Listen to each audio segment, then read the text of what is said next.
आताची सर्वात मोठी न्यूज, अजित पवारांनी मंत्रिमंडळातून का कापला छगन भुजबळांचा पत्ता, धक्कानंतरामागे ही आहेत कारणे। राज्य विधिमंडळाच्या हिवाळी अधिवेशनाच्या पूर्वसंध्येला आज नागपुरात मंत्रिमंडळ विस्तार पार पडला। या शपथविधी सोहळ्यात फडणवीस सरकारमध्ये 39 आमदारांनी मंत्रिपदाची शपथ घेतली।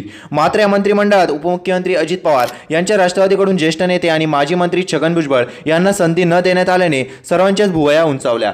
मागील 3 दशकाहून अधिक काळ राज्याचं राजकारण गाजवणाऱ्या भुजबळ यांना अजित पवार यांनी दूर ठेवलं। याबाबतच्या चर्चांना आता उधाण आलं आहे। नाशिक जिल्ह्याच्या राजकारणावर गेल्या अनेक वर्षांपासून छगन भुजबळ यांची पकड राहिली आहे। स्थानिक स्वराज्य संस्था, नाशिकातील मोठे प्रकल्प, विकास कामे, साहित्य, सांस्कृतिक उपक्रम यात भुजबळ आघाडीवर राहिले आहेत। पहिल्या फळीचे नेते म्हणून त्यांची मंत्रिपदे निश्चित मानले जात होते, मात्र ऐनवेळी त्यांना डुच्चू देण्यात आला आहे। राज्याच्या राजकारणात आपलं वजन निर्माण करणाऱ्या छगन भुजबळ यांना पहिला धक्का बसला होता, तो महाराष्ट्र सदन घोटाळ्यातील आरोपी आणि नंतर झालेल्या जेलवारीमुळे ईडीकडून मनी लॉन्ड्रिंग प्रकरणी भुजबळ यांना अटक करण्यात आली होती। काही महिने तुरुंगात राहिल्यानंतर त्यांची जामीनवर सुटका झाली। त्यानंतर महाविकास आघाडी सरकारमध्ये आणि नंतर महायुती सरकारमध्येही ते मंत्री झाले।